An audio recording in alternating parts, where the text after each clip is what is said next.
নমস্কার বন্ধুরা, চম্পাস কিচেনে সবাইকে স্বাগত জানাই। আজকের রেসিপি হচ্ছে পাবদা মাছের তেল ঝাল। খুব সহজে এই রান্নাটা আমি কি করে করি, চলো তার রেসিপিটা চটপট দেখে নেওয়া যাক।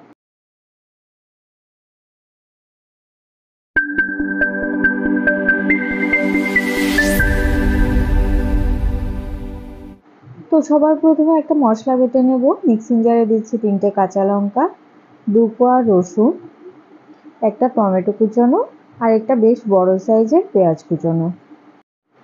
সামান্য জল দিয়ে এবার এগুলোর একটা মিহি পেস্ট করে নেব। মিহি করে মশলা বেটে নেওয়া হয়ে গেছে। এবারে রান্না শুরু করব। প্রথমেই গ্যাস জ্বালিয়ে একটা কড়াই গরমে বসাচ্ছি। কড়াই ভালো করে গরম হয়ে গেছে। দিচ্ছি 2 টেবিল স্পুন সর্ষের তেল।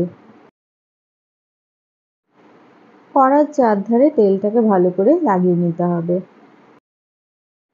পাবদা মাছ আমি আগে থেকে ভালো করে ধুয়ে সামান্য নুন, হলুদ আর কাঁচা সর্ষের তেল মাখিয়ে নিয়েছি। গ্যাসের আঁচ একদম লোতে করে দুবারে মাছগুলোকে ভেজে নেব। যে কোনো আঁশ ছাড়া মাছ ভাজার আগে যদি সামান্য কাঁচা সর্ষের তেল মাখিয়ে নেওয়া যায়, এর ফলে ভাজার সময় তেল ছিটকে কিন্তু আর গায়ে আসবে না।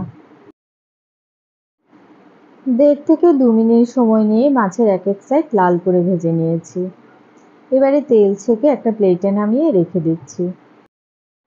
মাছ ভাজার পরে কড়াইতে যেটুকুনি তেল আছে ওই তেলে দিচ্ছি 1/4 টিস্পুন কালো জিরে। লো ফ্লেমে 4-5 সেকেন্ড নাড়াচাড়া করে কালো জিরেগুলোকে ভেজে নেব। এবারে এর মধ্যে দিচ্ছি বেটে রাখা মশলাটা। মিক্সিং জারটা ধুয়ে সামান্য জল দিলাম। একই সাথে দিচ্ছি 1/2 টিস্পুন লবণ, 1/4 টিস্পুন হলুদ গুঁড়ো, 1/4 টিস্পুন কাশ্মীরি লঙ্কা গুঁড়ো আর 1/4 টিস্পুন জিরে গুঁড়ো। বাটা মশলার সাথে গুঁড়ো মশলাগুলোকে ভালো করে মিশিয়ে কয়েক মিনিট কষাতে হবে। যখন দেখবে এইভাবে মশলার জল শুকিয়ে তেল ছেড়ে আসছে, তার মানে বুঝতে হবে মশলা কষানো হয়ে গেছে।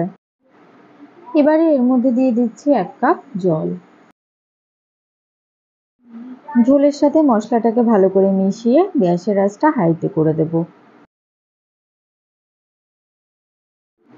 হাই ফ্লেমে কিছুক্ষণ জাল করে নেওয়ার পরে দেখো ঝোল কিন্তু ফুটে উঠেছে।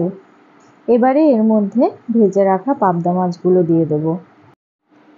আমাদের চ্যানেল চম্পাস কিচেনের রেসিপিগুলো যদি তোমাদের ভালো লাগে তাহলে অবশ্যই চ্যানেলটাকে সাবস্ক্রাইব করে নেবে এবং পাশে থাকা বেল আইকনটাকে প্রেস করে দেবে। এতে করে যখনই আমি নতুন ভিডিও আপলোড করব সাথে সাথে নোটিফিকেশন তোমাদের কাছে পৌঁছে যাবে। খুব হালকা হাতে ঝোলের সাথে মাছগুলোকে মিশিয়ে গ্যাসের আঁচ একদম লোতে করে দিয়ে মোটামুটি 5 মিনিটের জন্য এটাকে ঢেকে দিচ্ছি।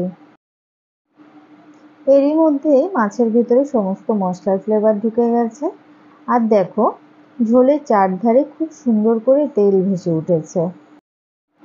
ঝোলটাকে কিন্তু আর বেশি ঘন করব না, এরকম পাতলা থাকা অবস্থাতে গ্যাসের আঁচটা অফ করে দিচ্ছি।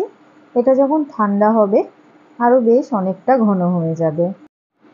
রেসিপিটা কেমন লাগলো অবশ্যই কমেন্ট করে জানাবে। ভালো লাগলে লাইক করবে আর তোমার বন্ধুদের সাথে ভিডিওটাকে শেয়ার করতে কিন্তু একদম ভুলবে না। এতক্ষণ আমার পাশে থেকে ভিডিওটা দেখার জন্য অনেক অনেক ধন্যবাদ। ভালো থাকবে, সুস্থ থাকবে। পরের ভিডিওতে আবার দেখা হবে। বাই।